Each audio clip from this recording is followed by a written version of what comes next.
जय Hind. Welcome back to our channel Iman.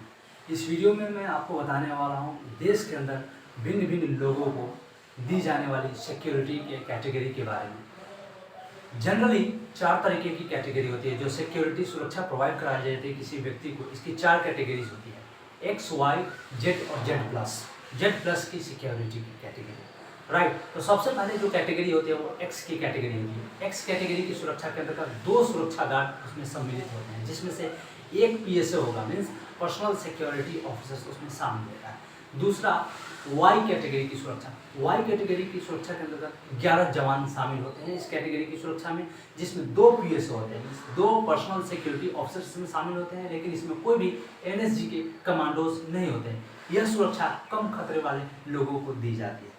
Next, third security की जो कैटेगरी होती है वो है जेड कैटेगरी। जेड कैटेगरी के अंतर्गत 22 जवान शामिल होते हैं, जिसमें से 4 से 5 एनएसजी के कमांडोज होते हैं, बाकी दिल्ली पुलिस, सीआरपीएफ, सीआईएसएफ और स्टेट पुलिस उसके अंतर्गत शामिल होते हैं। आईटीबीपी के जवान भी इसके अंतर्गत शामिल होते हैं। चौथी जो कैटेगरी है वो जेड प्लस की सिक्योरिटी की कैटेगरी है। ये बहुत ही सबसे भारत के टॉप कैटेगरी के अंतर्गत इसको रखा जाता है। जेड प्लस की सुरक्षा की कैटेगरी में टोटल 36 जवान होते हैं, जिसमें से 10 से ज़्यादा एनएसजी के कमांडोज होते हैं, बाकी Delhi police, ITBP, CRPF, CSF और स्टेट पुलिस के जवान भी इसके अंतर्गत शामिल होते हैं। यदि बात करें जेड प्लस कैटेगरी की सुरक्षा की, तो जिस व्यक्ति को जेड प्लस की कैटेगरी सुरक्षा दी जाती है उसके फर्स्ट प्लेयर, इसके पहले घेरावे के अंतर्गत एनएसजी के कमांडोज होते हैं, दूसरे घेरावे के अंतर्गत सेकेंड लेयर में जो होते हैं एसपीजी स्पेशल प्रोटेक्शन ग्रुप के कमांडो शामिल होते हैं, और तीसरे लेयर में दिल्ली पुलिस और स्टेट पुलिस के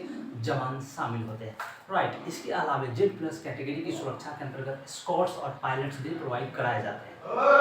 एसपीजी की सुविधा की बात करें, स्पेशल प्रोटेक्शन ग्रुप की सुविधा पहले पूर्व प्रधानमंत्री को भी दी जाती थी तथा उसके फैमिली मेंबर्स को भी दिया जाता था, लेकिन यहाँ कुछ सालों के अंतर्गत एसपीजी एक्ट के अंतर्गत बदलाव हो गया और अब यह सुरक्षा की सुविधा सिर्फ और सिर्फ प्रधानमंत्री को ही दिया जाता है। ऑलराइट, एसपीजी यदि बात करें स्पेशल प्रोटेक्शन ग्रुप की, तो भारत की सबसे ऊंची और सबसे टाइट सिक्योरिटी व्यवस्था माना जाता है स्पेशल प्रोटेक्शन ग्रुप को। इंडिया की सबसे modern and professional security group है SPG, special protection group, right. इसका शुरुआत 1985 में इंदिरा गांधी की हत्या के बाद किया गया था, और इस सुरक्षा की व्यवस्था काफ़ी ज़्यादा टाइट मशक्क़त होती है। इस सुरक्षा को भेद पाना इतना आसान नहीं होता है। एसपीजी की सुरक्षा व्यवस्था काफ़ी ही सशक्त और कॉन्फिडेंशियल होती है। इसके अंतर्गत कितने जवान होंगे यह पहले से निर्धारित नहीं होता है। खतरा को भांपते हुए, उसके रिक्वायरमेंट को देखते हुए उसमें कितने जवान शामिल होंगे, कितने एसपीजी के जवान शामिल होंगे, यह निर्धारित किया जाता है। तो आइए बात करते हैं कि ये सुरक्षा के जो डिफरेंट कैटेगरीज है ये किन किन लोगों को दी जाती है और किस आधार पे दी जाती है। तो सबसे पहले यदि बात करें तो भारत के vice president, prime minister, former prime minister, high court या सुप्रीम कोर्ट के जजेस, governor, chief ministers, central ministers, या फेमस आर्टिस्ट हो, प्लेयर्स हो, या भारत के कुछ वीआईपी पर्सन, वीआईपी सिटीजन्स हो, उनको यदि जान का खतरा है तो उनके खतरा को भांपते हुए, पुष्टि करते हुए डिफरेंट कैटेगरीज के सिक्योरिटी प्रोवाइड कराया जाता है। की सुरक्षा यदि कोई व्यक्ति चाहता है तो वो किस तरीके से प्रोसेस करेगा, क्या अप्लाई करने का क्या प्रोसेस होता है। तो बात करें गवर्नमेंट को, सबसे पहले इसके लिए एप्लीकेशन देना पड़ता है। यदि उनकी जान को सुरक्षा, यदि जान को खतरा है या सुरक्षा के ऊपर कोई खतरा है तो सबसे पहले एप्लीकेशन देना पड़ेगा सरकार को। सरकार अपने खुफिया एजेंसीज के द्वारा यह पहले सुनिश्चित करेगी, पुष्टि करेगी कि आपके जान को वास्तव में खतरा है या नहीं, यदि है तो कितना है और किस कैटेगरी की सुरक्षा आपको दी जानी चाहिए। यदि गवर्नमेंट को लगता है कि आप वास्तव में आपके जान की सुरक्षा है, तभी आपको उस कैटेगरी की सुरक्षा प्रोवाइड कराई जाती है। और कितनी खतरा है उसको भांपते हुए और पुष्टि करने के उपरांत होम सेक्रेटरी, डायरेक्टर जनरल और चीफ सेक्रेटरी निर्धारित करती है कि आपको किस कैटेगरी की सुरक्षा दी जानी चाहिए। 7th schedule of Indian constitution यह कहती है कि किसी भी व्यक्ति की सुरक्षा, वहाँ के लोगों की सुरक्षा स्टेट गवर्नमेंट को दी जाती है। स्टेट गवर्नमेंट को यह अधिकार होता है वहाँ की सुरक्षा तथा वहाँ के सुरक्षा को देखभाल करना तथा किसी भी व्यक्ति को सुरक्षा प्रोवाइड कराना। बट किसी व्यक्ति के ऊपर यदि खास जान का खतरा है या आतंकवादी हमले होने के खतरा है या उसको उसके मारे जाने की खतरा है, तो सेंट्रल एजेंसीज की मदद से और सहयोग से, दोनों को सहयोग से उस व्यक्ति को जिस कैटेगरी की सुरक्षा प्रोवाइड कराई जानी चाहिए वो सुरक्षा उन्हें दी जा सकती है।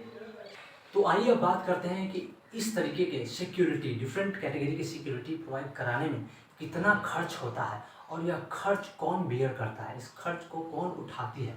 तो सेंट्रल होम मिनिस्ट्री के अकॉर्डिंग सीआरपीएफ की लगभग 129 लोगों को अलग अलग कैटेगरी की सिक्योरिटी प्रोवाइड कराता है, जिसमें से यदि बात करें करंटली तो 21 लोगों को जेड प्लस की कैटेगरी की सिक्योरिटी प्रोवाइड कराया तथा 26 लोगों को जेड कैटेगरी की सिक्योरिटी प्रोवाइड करा रहा है। सीआरपीएफ की लगभग 6 बटालियन लोगों को सिक्योरिटी प्रोवाइड कराने में लगी हुई है, अर्थात लगभग 6000 से अधिक जवान सिक्योरिटी में इंगेज है, राइट।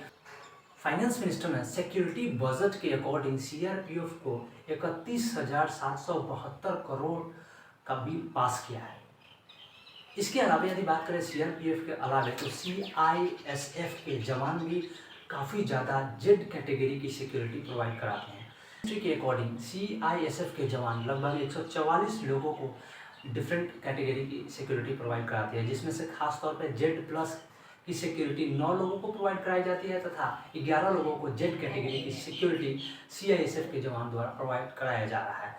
विशेषज्ञों के अनुसार जेड प्लस की सिक्योरिटी प्रोवाइड कराने के लिए एक व्यक्ति के ऊपर 50 लाख पर मंथ का खर्च आता है, जबकि जेड कैटेगरी की सिक्योरिटी प्रोवाइड कराने के लिए 40 लाख पर मंथ का खर्च आता है। 2022-23 में पीएम सुरक्षा बजट को बढ़ा करके 411 करोड़ से 418 करोड़ कर दिया गया है, अर्थात अभी प्रधानमंत्री की सुरक्षा के लिए 36 करोड़ पर मंथ का खर्च भारत सरकार को बेयर करना पड़ता है। तो आई होप कि इस वीडियो में आपको डिफरेंट कैटेगरीज के सिक्योरिटी और उसमें कितने लोग आते हैं, क्या खर्च आता है और इसको किस तरीके से कौन खर्च बेयर करता है, ये सारी चीज़ें आपको इस वीडियो में क्लियर हो गया है।